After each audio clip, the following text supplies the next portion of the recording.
But I think this is what the authorities should be able to do. We have state and federal authorities that are saddled with that responsibility, and we think they should be able to come to the bottom of it. Are you investors still keen about investing in Port Harcourt? Well, for me... Or in River State? Well, for me, investing in River State is the best thing that has ever happened to my chain of businesses. And I would not be in a hurry. And why? Because oil money. Look, our operations have little or nothing to do with the oil-related industry. Yeah, we're into other sectors. And I think with what we're doing, we have a fair chunk of monopoly, because if we're in a market where we have little or no competitors, it means there's a secret to it. There's a secret to it that we could actually explore. And we've been exploring it, and it has been doing very well for us. So what we're saying, River State is open for business. River State is good for business. And there should be a very viable alternative to other parts of the country like Lagos, and that alternative that is very viable. I'm just thinking about the Lagos magic wand. What makes Lagos such a very appealing honey to every Nigerian, even when a tanker or a haulage truck should go to Port Harcourt, he prefers to come to Lagos? Is it about the name? Well, is it the people or the life around the city itself? I think Lagos is a good example of a good business environment, right? And River State is equally good as an example.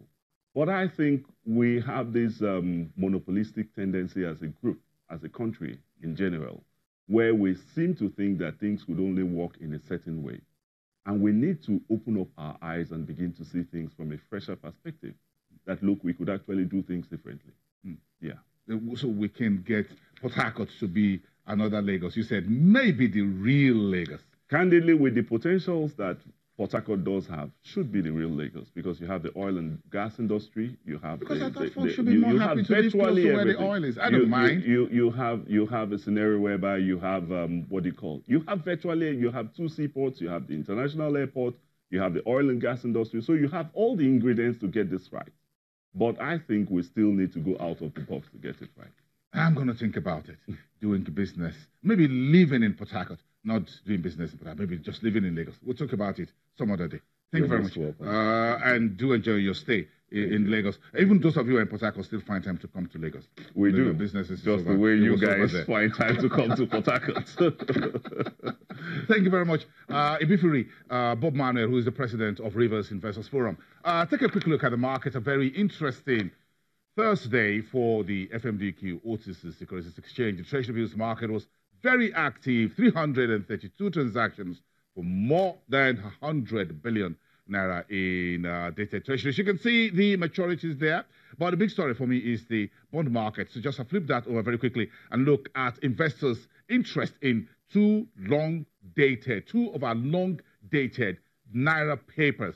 18th April, year 2037. That's the first one on the page you're looking at. And the last one, the 18th of March, 2036, maturing. And you can see investors' massive interest in the long-dated year 2037. 22.9 billion naira in that. Of course, that was the day the central bank decided to mop up nearly 400 billion, about 400 billion naira that matured in treasuries. Let's take all of that to the FMDQ exchange place via Skype in downtown Lagos. Let's get this conversation from Treasury sales person at UBA is joining us from there. Azinge Nkem, good morning. It's good to have you on the program. So the central bank saw the mature treasuries on Thursday and decided to take almost the entire money off the floor. So where does that leave the market liquidity? Well, the week started with liquidity about, the whole of the week has had liquidity about 300 billion, and then we had more maturities coming. So taking away 400 billion kind of leaves liquidity of, let's say, 200 billion in the system. But then with the FX wholesale next week, Monday, we believe that that would also take up that liquidity that's left in the system. So that tells me, gives me an idea where interbank market will go. You're in charge of treasury sales. So are you like the yield level that you've seen so far this week? So could you say that again? Do you like the yield curve that you see on treasuries this week?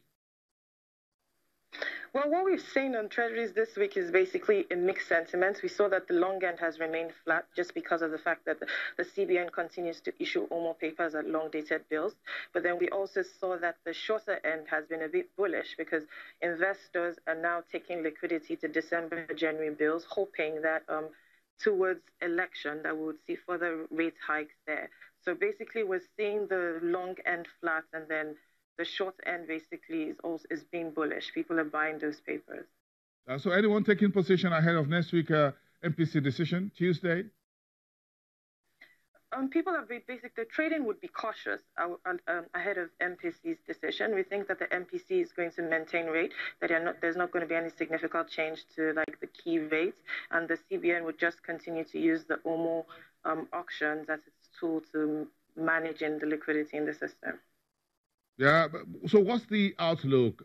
Next week, we're going to have the November auction by the debt office, and as well as the central bank doing a lot of auctions. So do you think this will give us any idea where the yield curve will go with these massive auctions we're expecting next week after the MPC on Tuesday?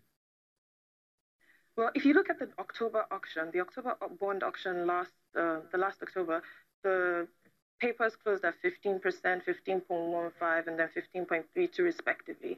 But then in the secondary market, we've seen yields really spike. The 2028 is trading at about 15.87%. So we expect that at the November bond auction, we'll see the results of the bond auction mirror what's happening in the secondary market. So we might see the long end touch levels of about 15.8, 16 levels. So that would just basically lead the yield curve to be inverted again. Nkem Azinge, thank you very much. Treasury sales of the team from UBA, live to us from FMDQ Exchange. Please enjoy your weekend and see you at a very busy Market Street next week. Let's come back after the break. You're watching Business Morning.